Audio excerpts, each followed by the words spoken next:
दोस्तों, आज ये हम वीडियो उन छात्रों के लिए लेके आए हैं जिन्होंने हमें कमेंट की थी कि सर आप कोई एजुकेशन के ऊपर एक वीडियो बनाएं।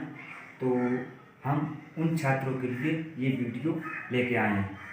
ये वीडियो कक्षा 9th भूगोल अध्याय नंबर 1 भारत आकार और स्थिति को हम पढ़ने वाले हैं। पहली हेडिंग आप स्थिति को देखेंगे। पहली हेडिंग है उत्तरीय गोलार्ध। उत्तरीय गोलार्ध जब आप ग्लोब या किसी नक्शे में देखेंगे तो आपको पता चलेगा कि हमारा भारत कौन से गोलार्ध में स्थित है। तो ये जैसे आपका एक ग्लोब बना हुआ है, ठीक है, तो आपको देखना है कि आपका जो भारत है कौन से गोलार्ध में है। तो आप ऊपर जाएंगे तो उत्तरीय गोलार्ध और नीचे आएंगे तो दक्षिणी गोलार्ध। तो हमारा भारत पूर्वी के उत्तरीय गोलार्ध में स्थित है।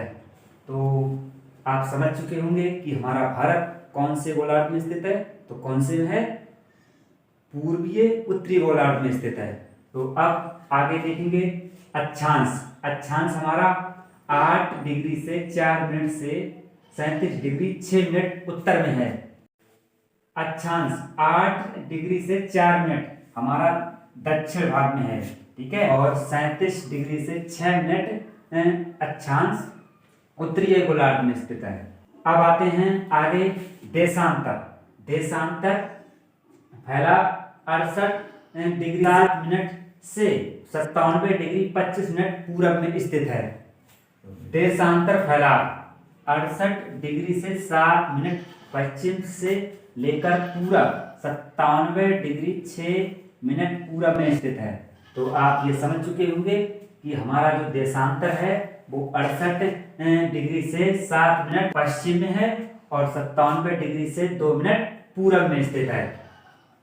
अब बात करेंगे हम भारत का फैलाव। बात करेंगे अब भारत के फैलाव की। जैसे आपका पश्चिम से 68 डिग्री से 7 मिनट और आप इस इलाके में जाएंगे पूरब साइड में तो 97 अंश से 25 मिनट पूर्वी में 2933 किलोमीटर फैलाव है। और दक्षिण से 8 डिग्री 4 मिनट दक्षिण से 37 डिग्री 6 मिनट उत्तर में स्थित है। इसका फैलाव 3214 किलोमीटर है।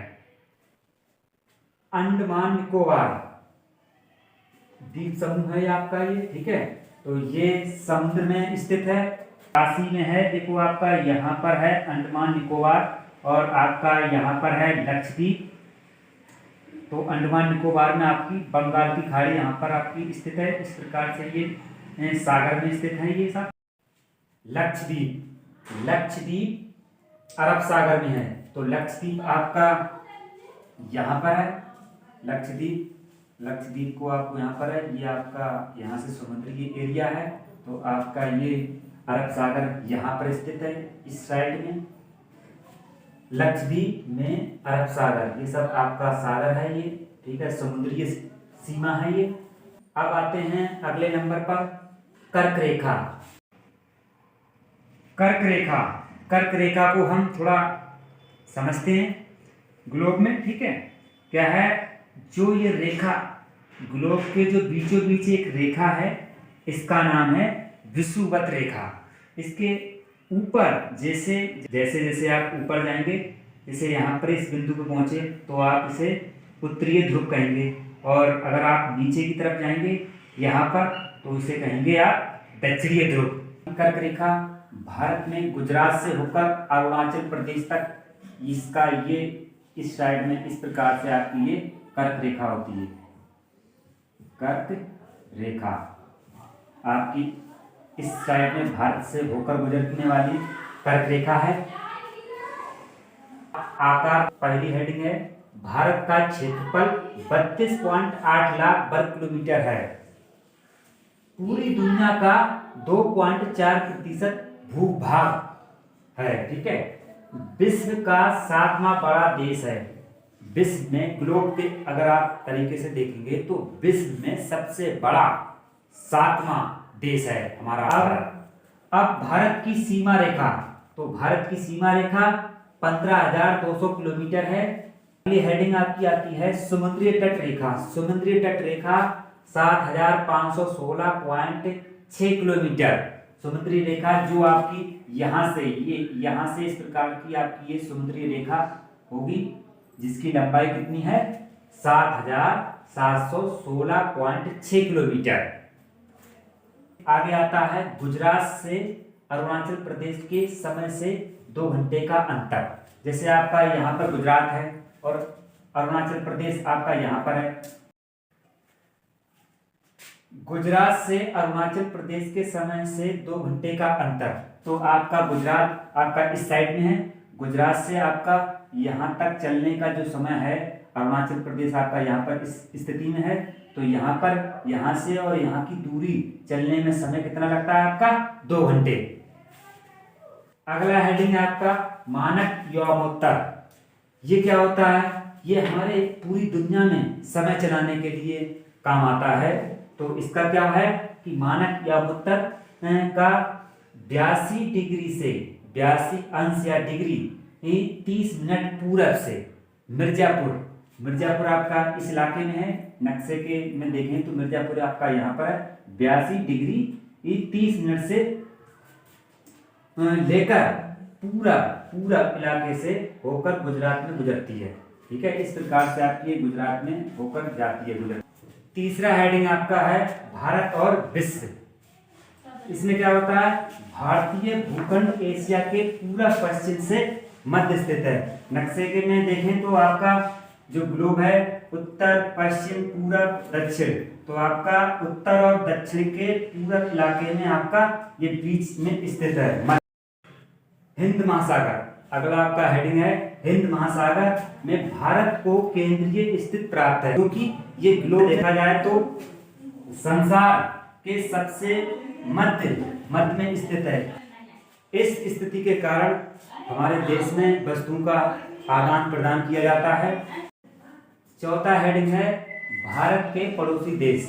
तो आप नक्शे में देखें कि कहां पर हमारे भारत के पड़ोसी देश हैं। ठीक है, तो क्या है? नंबर 1 स्थल सीमा। स्थल सीमा में आपका पाकिस्तान सबसे प्रथम। तो पाकिस्तान आपका यहाँ पर इसमें स्थित है, इस साइड में। ठीक है, पाकिस्तान। दूसरा आपका अफगानिस्तान। अफगानिस्तान आपके पाकिस्तान के जस्ट पीछे अफगानिस्तान है, क्योंकि यहाँ से आपका अफगानिस्तान का बॉर्डर यहाँ से शेयर है। और अगला आपका है जैसे चीन है। चीन, तो चीन आपका यहाँ पर इस साइड में स्थित है। चीन है आपका। अगला आपका भूटान, जो भूटान आपका यहाँ पर है, भूटान। ठीक है, आपका म्यांमार आपका यहाँ पर है, इस साइड में स्थित है। आपका बांग्लादेश, ये बांग्लादेश आपका यहाँ पर स्थित है, बांग्लादेश। और आपका नेपाल आपका यहाँ पर स्थित है, नेपाल। ठीक है, अब आते हैं आपके समुद्री मार्ग सीमा पर। समुद्री सीमा, ये समुद्री सीमा आपका यहाँ से स्टार्टिंग होता है। ये आपका सब एरिया समुद्री एरिया है, जिसमें क्या होता है श्रीलंका आपका ये है जो आपका पड़ोसी देश है। और आपका अगला आता है मालदीव, जो लक्षद्वीप के जस्ट है। यहाँ पर आपका लक्षद्वीप है और यहाँ पर जस्ट आपका मालदीव होगा। तो ये आपका कक्षा 9 भूगोल चैप्टर 1 भारत आकार और स्थिति आपका यहीं पर समाप्त होता है। आप प्रश्न आपसे कोई पूछे तो आप आसानी से बता सकते हैं। जैसे आपसे कोई पूछे कि हमारे भारत के पड़ोसी देश कौन कौन से हैं, तो आप मैप में बता ही दिया है कि आपके पड़ोसी देश कौन कौन से हैं। यहाँ पर आपका पाकिस्तान और उसके जस्ट पीछे अफगानिस्तान, चीन, नेपाल, भूटान, म्यांमार, बांग्लादेश और इस प्रकार से आपके ये सब पड़ोसी देश हैं। अगले भी क्वेश्चन आपके शॉर्टकट से हल होते रहे। वीडियो आपको कैसी लगी? अच्छी लगी तो लाइक, कमेंट और शेयर जरूर करें। नए हैं तो हमारे चैनल को सब्सक्राइब करें। यूट्यूब पर सर्च करें हमारा channel name star BD official. और इसी वीडियो के साथ हम आपसे विदा लेना चाहते हैं। जय हिंद।